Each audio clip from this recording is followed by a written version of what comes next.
Okay, here we are. Welcome, everyone. Thank you for taking the time and to join us today on your busy schedule. I have a very special guest with me, Punum Telford, and from London, from the UK, in real time. So let me tell you a little bit about Punam.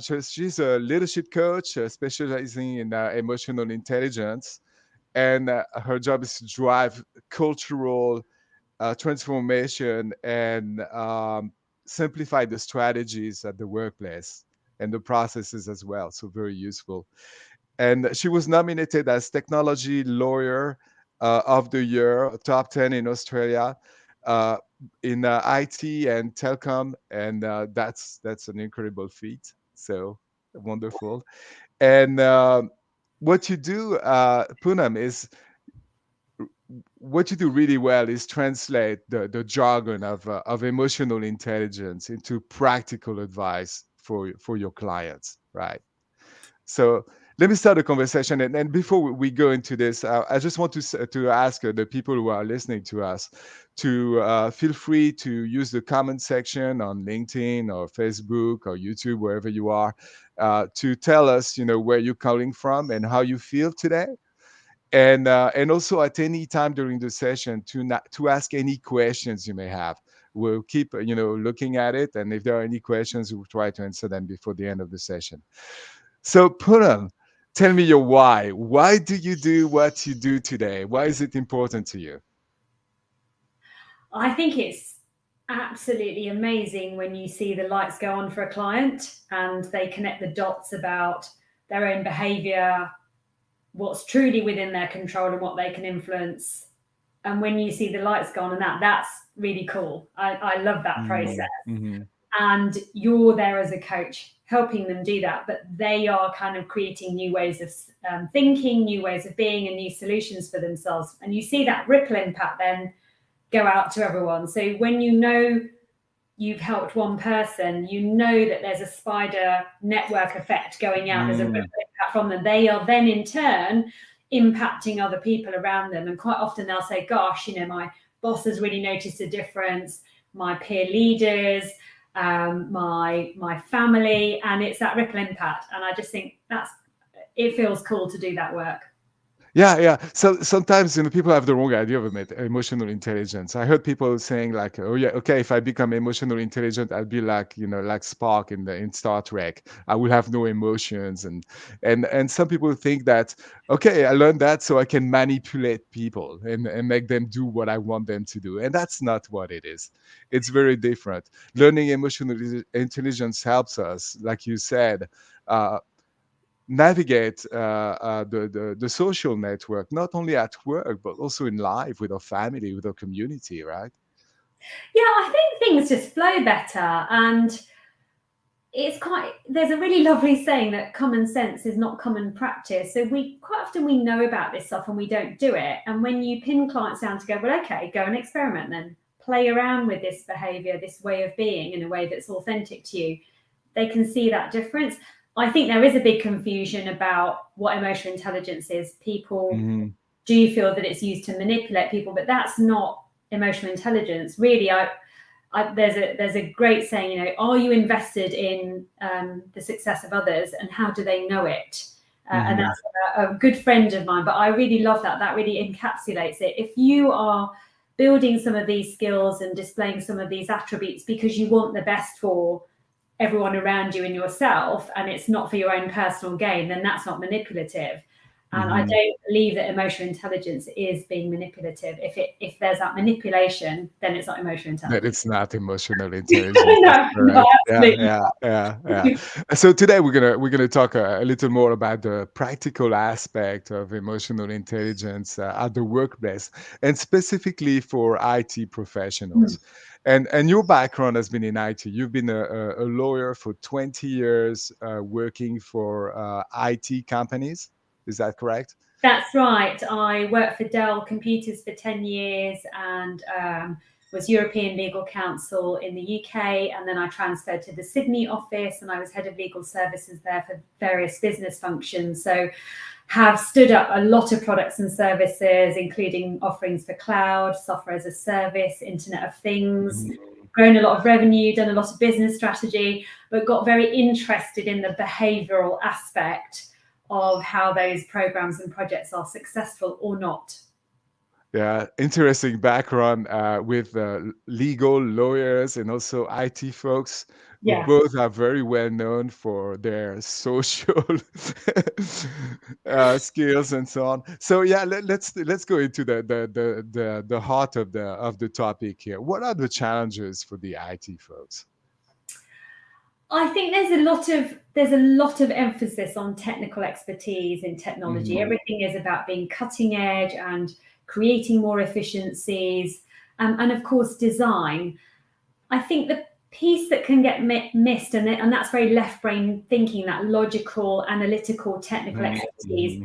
But to me, it's like only turning on one hemisphere of your brain. And I think, well, what happens if you turn on both? What if you do right Hmm. brain thinking and bring that into the mix? So you're not losing something, you're layering on another set of skills on top of it.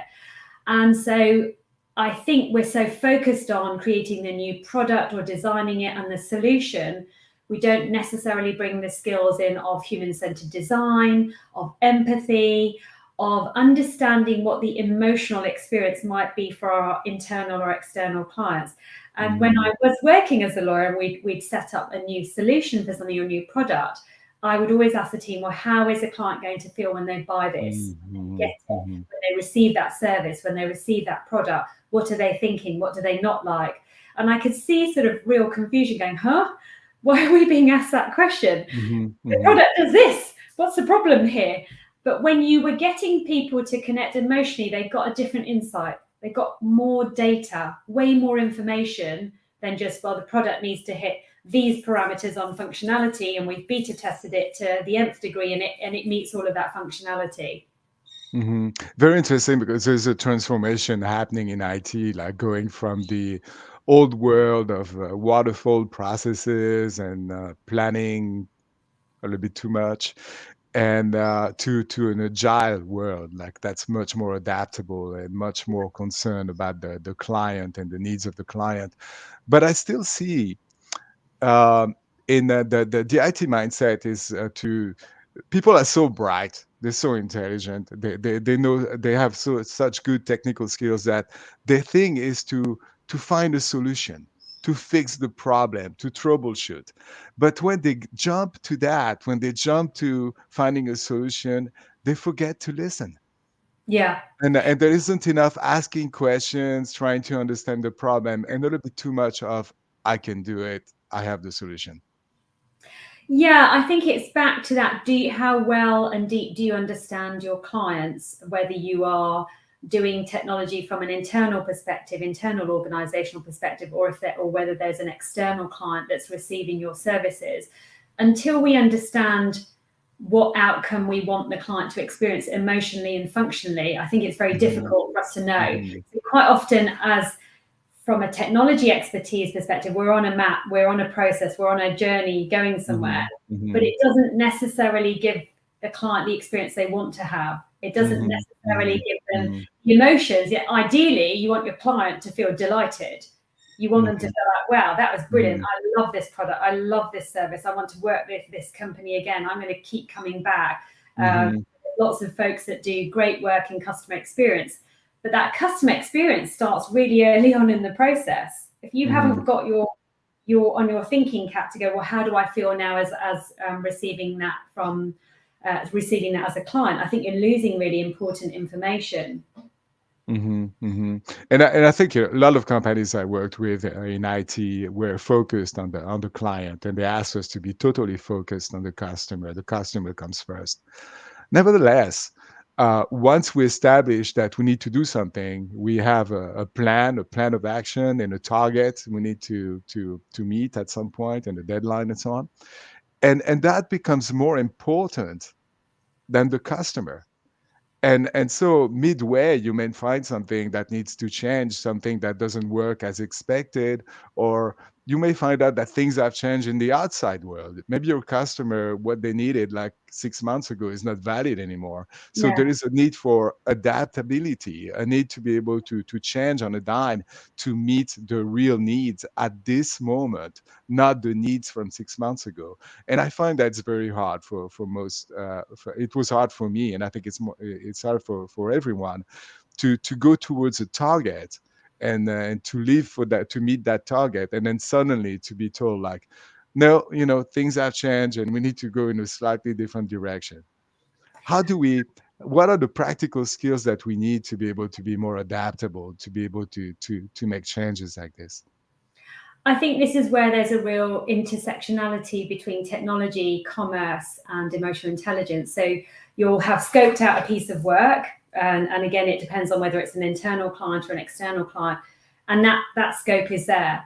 But then within that, really, what we're saying is, well, the scope could change. So then there's Mhm, commercial ramifications, obviously, if mhm, commercially the solution changes, and that has to be managed. There's the technological ramifications of it to go, okay, well, if the solution has changed, then we've got to re-engineer that, and there's a cost aspect of that. And then mhm, you've got the emotional intelligence aspect as well. Where does our adaptability and agility sit within that solution? How much flex have we got commercially? Are we saying to the client, look, we can absolutely be adaptable and agile in that, but we do have to then manage the client in another way, which is around the cost aspect and the mhm, technology aspect. I think, again, that end outcome, that end deliverable, what does it need to look like? How you get there, if you can be adaptable and agile about how you get there. And that mhm, might mean looking at a completely different solution or amending parts of the solution. But again, you've got to balance that with your costs and how your discussions mhm, are going on with your mhm, clients. So I think where people get locked into, this is a scope, this is what we're doing, this is what we're delivering, is because there's that commercial impact as well. mhm, So mhm, it is that managing it. So I think keeping that regular dialogue with that customer, really pulse checking, is this what you're wanting? Is this what we're mhm, doing? mhm, Is this delivering what you need?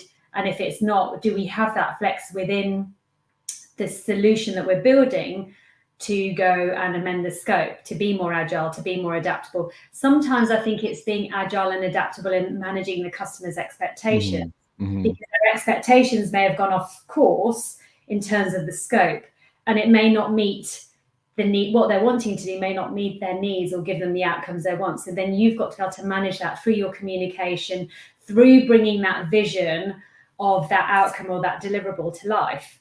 mhm, mhm. That makes sense. Yeah, yeah, totally. And yeah, thank you. And I'm thinking like, it's something else about IT, and we're talking about the people who tend to be more introvert and not have maybe the greatest social skills going with people. And the so what I'd like to go into now is like emotions and how they affect our day-to-day thinking and behavior. And one of the things that I realized, and it's true for everyone, but especially for the people in IT, is when you ask them, how are you doing? And the answer usually is okay, or not so good, or I'm feeling great. And that's about like the range of emotions that you're getting.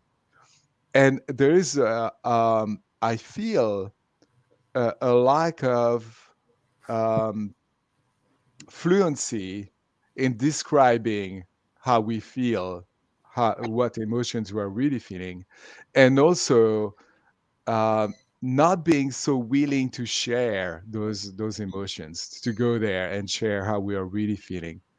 And I think we're talking about self-awareness here. The lack of being able to talk about our emotions, to really be precise about how we feel, means that we are not aware of how we really feel and how it affects our thinking and our behavior. Yeah, there's quite a few points that come up when you're talking about that. I think there's our own awareness on our own data. We've got lots of internal data that comes up for us, and emotions are just flagging to us that something's important. And there's normally physical sensations that go with that. And quite often when I say to the client or ask a client, hey, where, what are you feeling? They might say, well, I'm feeling this emotion, frustration. Okay, where are you feeling that? There isn't that connection with the body to go, oh, I don't know. Well, and they might not be able to articulate that they're feeling frustrated. So first of all, there's important information that's coming up internally. We're taking in information externally all the time, news, social media, books, LinkedIn, all of that. We don't stop and pause and read internal data. And internal data is really important information. It's telling us something's important. So when that comes up, what is that emotion? What is that feeling? And what is it telling you? And what's the corresponding physiology attached to it?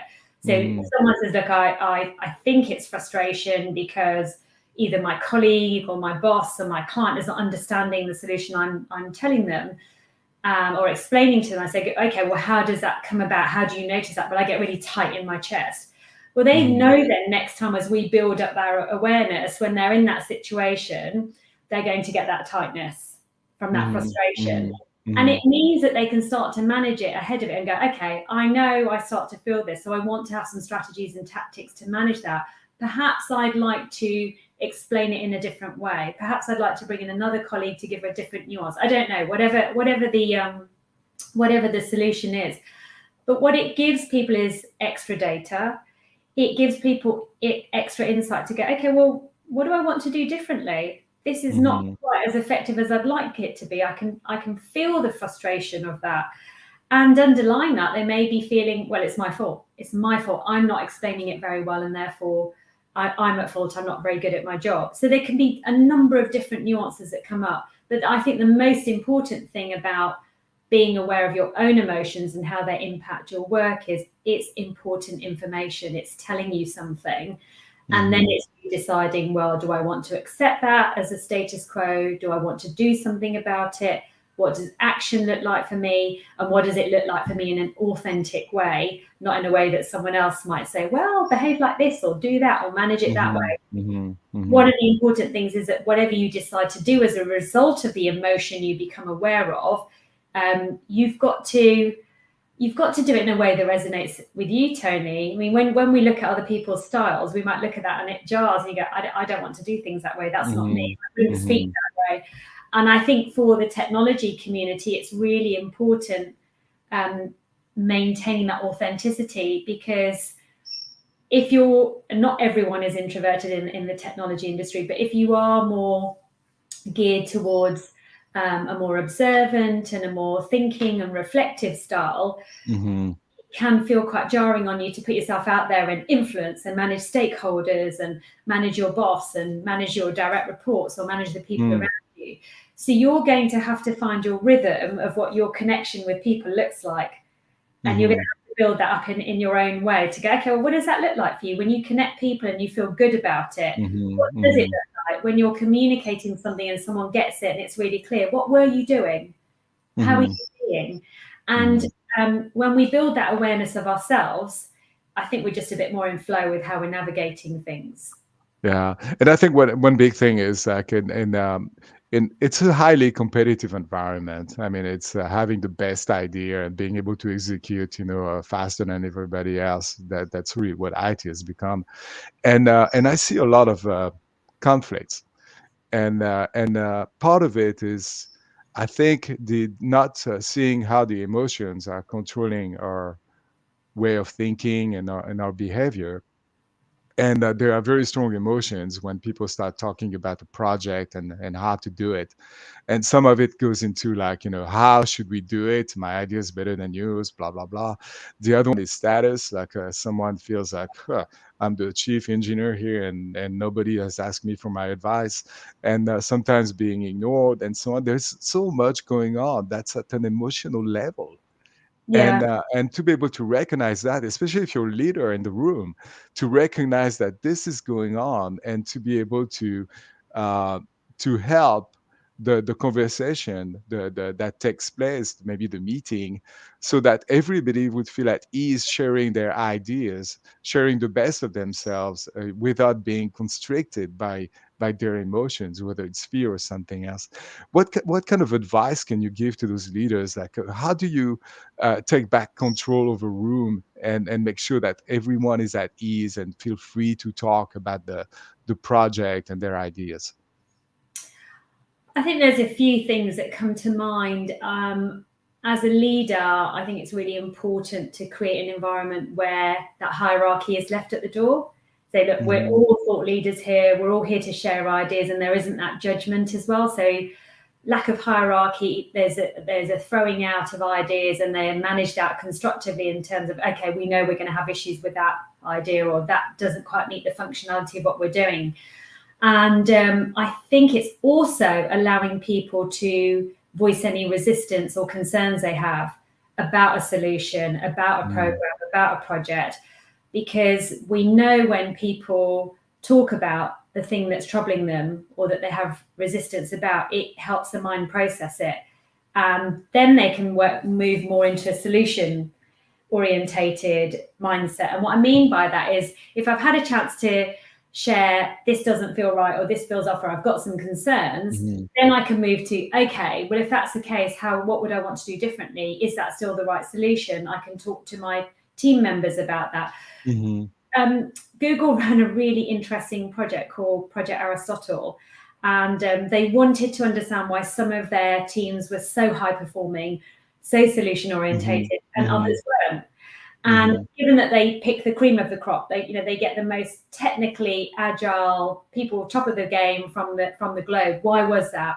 Spent quite a few years looking at technical expertise, all sorts of things, and then they brought in a bunch of social scientists.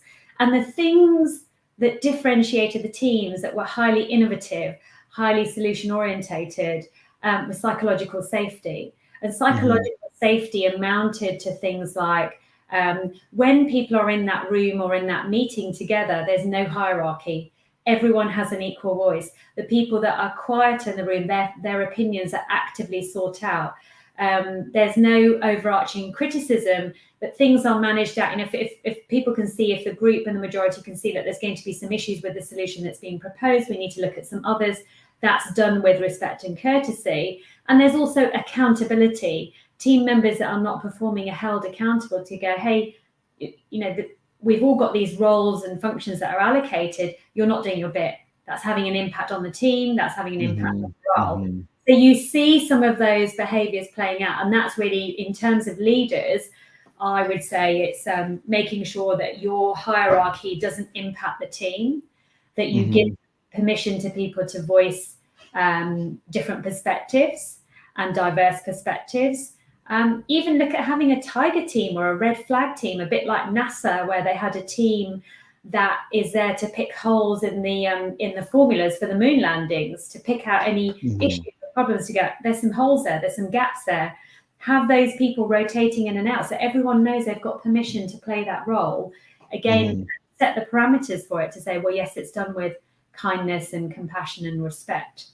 Yeah, and what I've seen also is previous lifetime, like at the workplace in IT, is leaders trying to do too much and to wanting everybody to play super nice Yeah. and to voice their concern or in a certain way and so on, and that takes the life out of the meeting. That Yeah. takes the life out of everything because people need to be able to feel those emotions of I don't agree with this is a stupid idea, I want to do this is better, blah blah blah. But there is the thing that when you have a high performing team, everybody agrees that yeah, we all each have our roles and we're in that team, we are team players, and we all know each other enough and we all care for each other enough that we can allow ourselves to actually argue and not to be always on the same page and to have a debate about what's the best possible solution and so on. And I've seen teams like this at work where it's almost like during the meeting people are kind of arguing, But at the end, everybody is friend, everybody is fine, and they were able to express how they felt about the different ideas and so on, to express their ideas and their solutions, and to have a real discussion about it. And at the end, they feel like, okay, we got it, we know where we're going. The teams where there is like, we have to have a consensus, everybody has to be super nice and so on, I feel they never get there. There's Yeah, always like, I was not able to really say what I wanted to say yeah. in that. And yeah. I think being able to express that differing perspective is really important. And I think this is where you set the team norms. As a team, you get together and go, we're okay to have a robust conversation. We're Hmm. okay to do that. That's going to be part of the way we work because we know that pushes us to be better.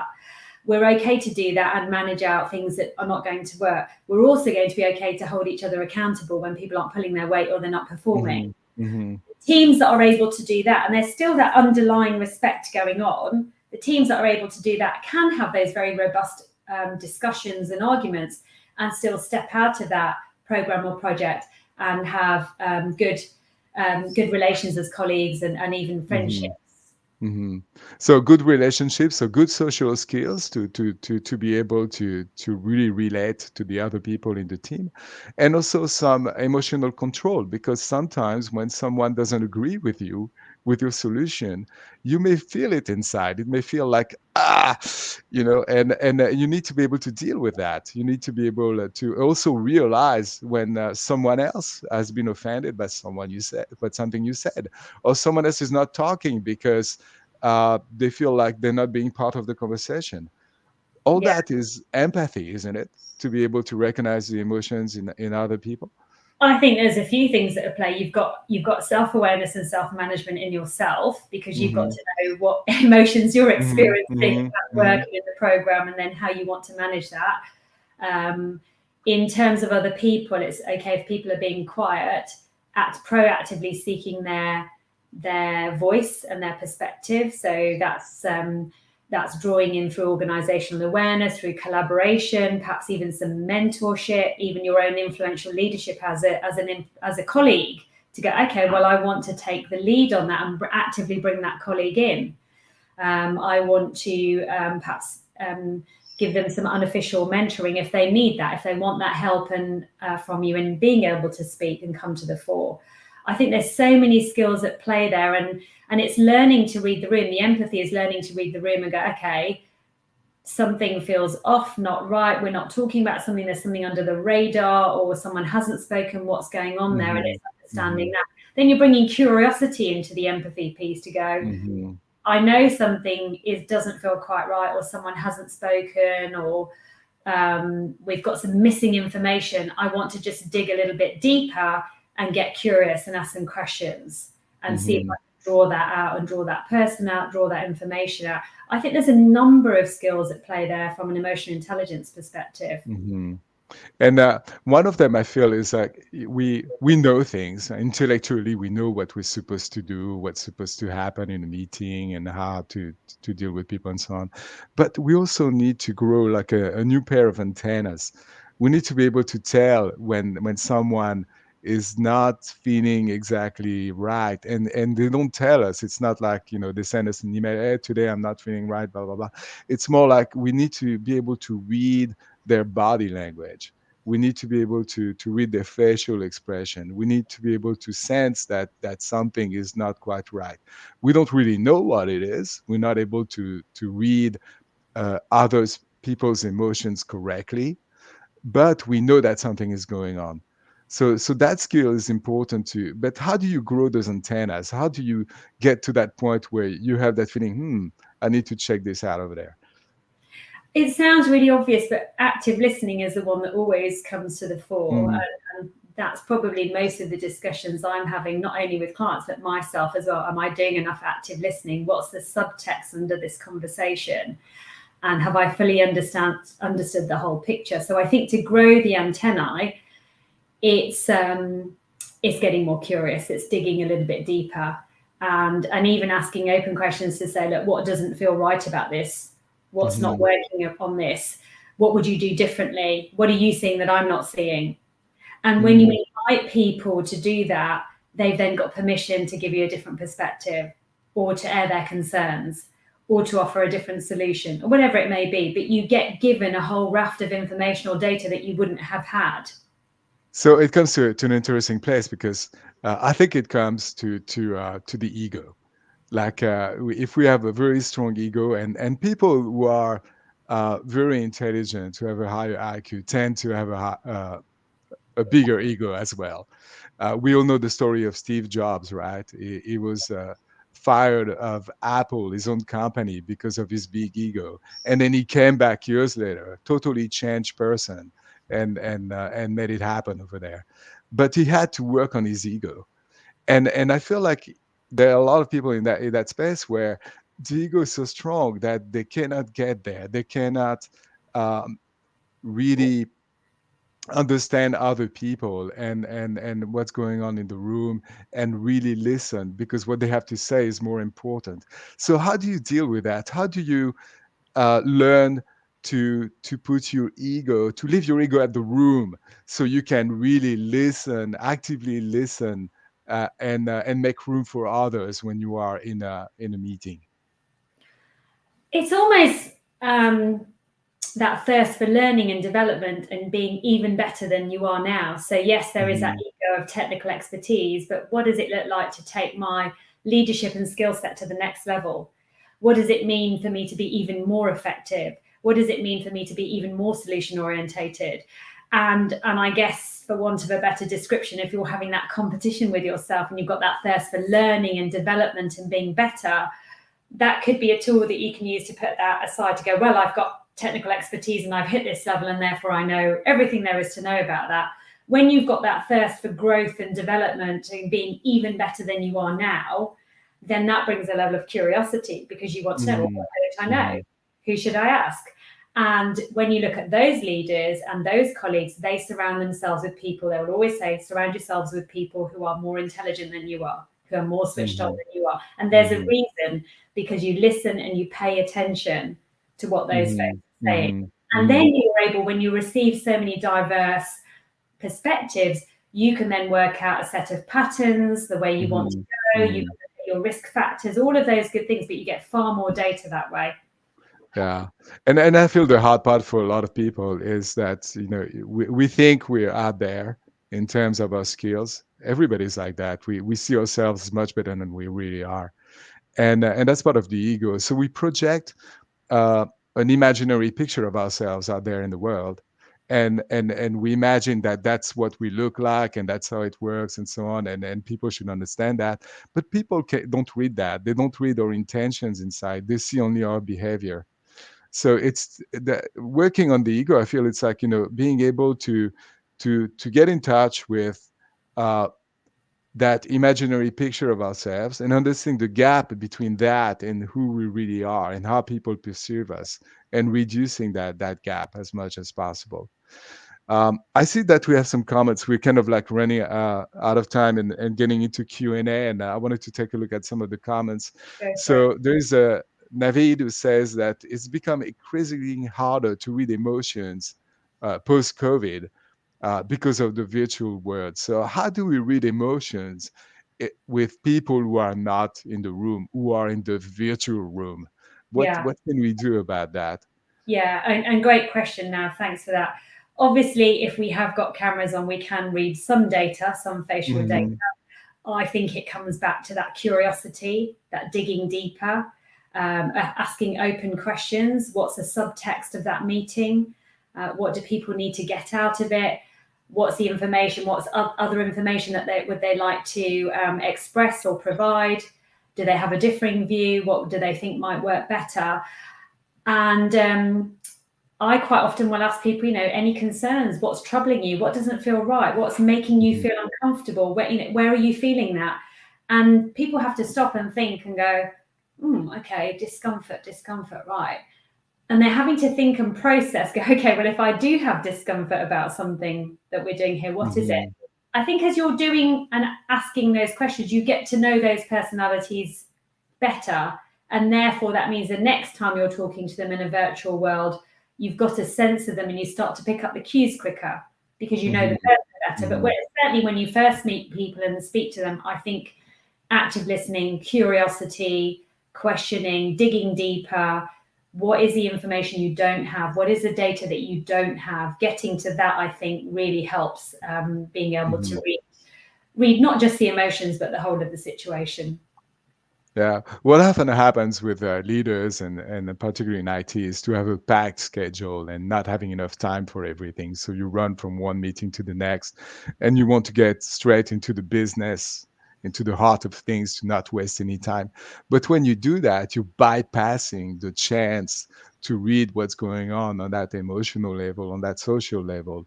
And when you bypass that, then that means that your meeting may be a waste of time because you have a couple of key people who are just not there, and you did not really invite them into the table.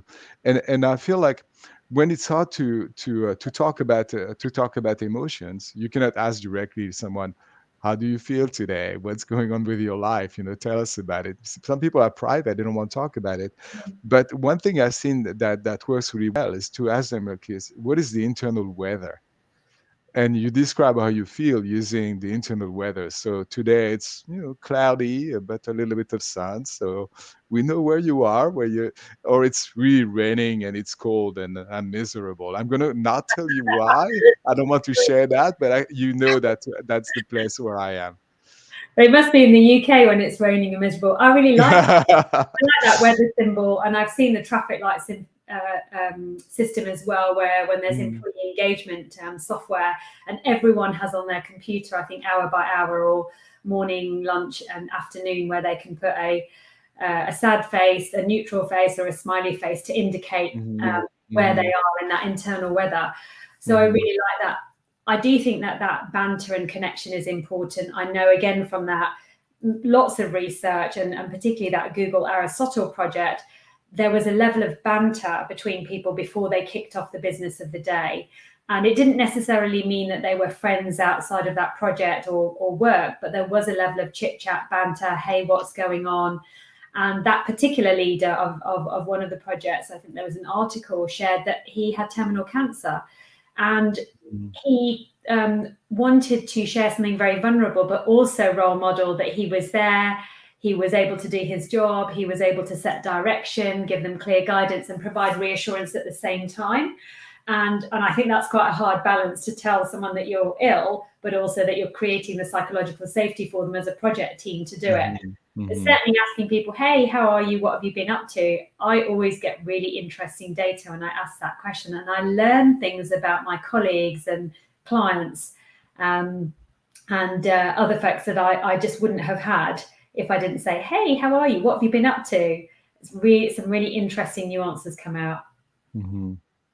When we talk about this, it reminds me like going back to what you talked about earlier, like being really focused on the left side of the brand and not using so much the other side of the brand. Did you read that book from Ian McGilchrist called The Master and the Emissary? Nope. I think you'd love it. It just talks about that and nothing else. The guy spends all his time like studying the brand, particularly the left side and the right side, what they're good at. So he goes into the whole history, like how we started having a right side and a left side, Yeah. right at the beginning when we started having brains. That's how it worked. And but what he says is that our culture, the particularly the Western culture, is really about being focused. And Yeah. when you're really focused, you see only like a little piece of the whole thing, like only the tree and not the forest. And you go with that. But you may be, working on the wrong tree. You may be going in the wrong direction. So you also need the right side in order to have an overview of what's going Yeah. on and see the forest and have a different perspective. And that's also connected to emotions. I think that we're being more rational and logical and focused on the left side, and we leave the right side, the emotions are there because yeah, we don't want to deal with that. It's superfluous and it disturbs our focus work, but that's not the way it is. It's informing us, it's giving us information that we need. when we hear people like in IT who say like, I want to be more creative, I want to work on R&D and innovation, you need to be in touch with your right side, because that's where it's happening. Well, you want it's like flying a rocket, isn't it? With when you're doing left brain thinking, I always think, well, you've got two of your six thrusters on. Why don't you turn all of the thrusters on, and that will supercharge your rocket? So they're Hmm. not technical and logical skills are not mutually exclusive with emotional, Hmm. Hmm. intuitive, creative skills. You want them to work both work in Hmm. tandem, and we do see that work beautifully in Hmm. business, beautifully in design. So I think the folks that do that really well, you can see how the products turn out, you can see how the customer and client experiences. Um, I think tapping into that information, there's a couple of things. When you're in the emotion at work or whatever you're experiencing, the discomfort, the enjoyment, you're kind of really at a micro level, you're in it. You know, you're doing the project, you're on the task, you're feeling the sensations. But then being able to be agile and adaptable and helicopter out and look down on it from a higher lens and go, okay, we're doing this piece of work, we're feeling this, but where does it fit in the whole picture? What does the whole picture look like? Where are we on that process? It's almost like you've come up into a helicopter at 30,000 feet. And Hmm. then you look at it, you get a different perspective. It gives you a whole different perspective. And when you can move yourself away from that emotion and look down on it from that lens, Hmm. a different data point, and then it almost diffuses it for you to go, well, is it really as important as I think it is that something that I need to set a boundary on? What is it that I need to communicate here? What's not being done? It gives you context, it gives you depth, it gives you perspective. Hmm. Hmm. Yeah, it makes me think sometimes of a GPS. If we want to know exactly where we are, we need like 3 points. Like we need at least two satellites and the place where we are. And when we are in with our emotions and our brain, we are so much into the intellectual side, but we have another brain also informing us of another aspect of it. And when both of them are working together, we get much better information than if we use only one. And I think that's part of design thinking. When people talk about design thinking, they really want to get into empathy, which is that side, and not just the rational. Yeah, you can understand on a certain level and get it done and find a solution, but unless you empathize with the client, you will not understand their real needs, and you will not be able to build something that makes sense to them. Yeah, I think that's why I love human-centered design, and I know that business methodology came out of Stanford, and they've got the Stanford D tape. So if anyone wants to go and have a look at that on human-centered design, but that really is mapping out all of the design process with your client in mind, and being in their shoes, and what it feels like emotionally and experientially for the client to be on the receiving end of that. If you're in their shoes, how are you feeling? What are you experiencing? What doesn't work for you? What's jarring? What makes you come back? And then you're refining your product or your service purely from that. But empathy is huge. You've got to have agility and adaptability, because as soon as you realize something in the design is flawed or isn't going to Hmm. give the client the experience you want, so there might be functionality that you think, yeah, we want that in there, but clients never use it. It's not something that Hmm. they're wanting, Hmm. but we haven't Hmm. bothered to find out that data. But it's got that functionality. Quite often I look at a product and think, well, it's got Hmm. 25 functions and I need three. And those are the top three that I need every time. I'm really not bothered about the others, but that's fine. Um, and so that can give us focus and direction that we wouldn't have necessarily had. So human-centered design, I think, empathy, the the influential leadership, the adaptability, the agility, Hmm. uh, Hmm. teamwork, because you've got to, every time you pivot, there's an impact on the team as well. Having that lens and that understanding and that active curiosity makes a big difference. And everything we've talked about, competencies of emotional intelligence, self-awareness, emotional balance, adaptability, and so on, empathy, of course, and also conflict management, teamwork, and so much more. And we're coming to a close here. And if anybody has a question, a burning question, please go ahead now, because we're almost at time. But I wanted to ask you something really practical for leaders. So leaders of IT folks often have like one-on-one meetings with the people, their direct report, the people working for them. What's your advice to to direct those one-on-one meetings to make it really meaningful and to get really something out of it? I think one of the most powerful questions is, what else should I know? What else should I Hmm. be aware of?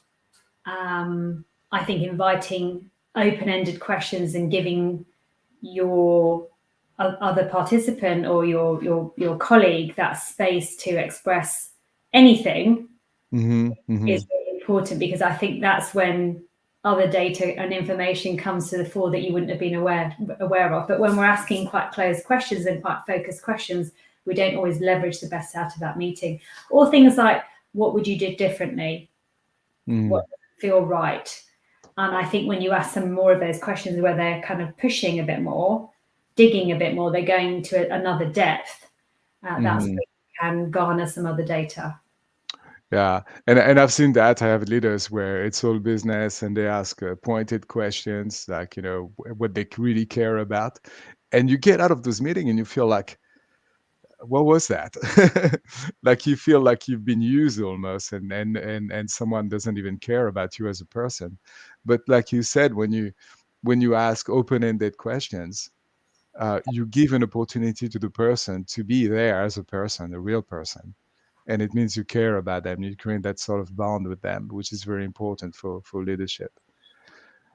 Yeah, I think if you want to deepen the nuances and understanding of your people, and have better information to make your decisions as a leader, then it is that curiosity, it is understanding them better.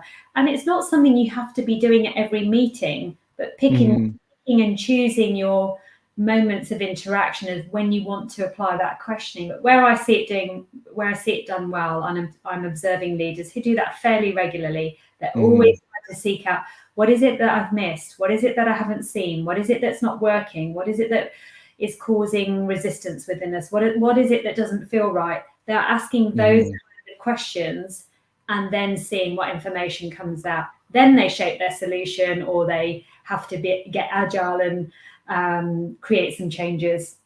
Hmm. Hmm. Yeah, they often say, try to hire people who are potentially better than you.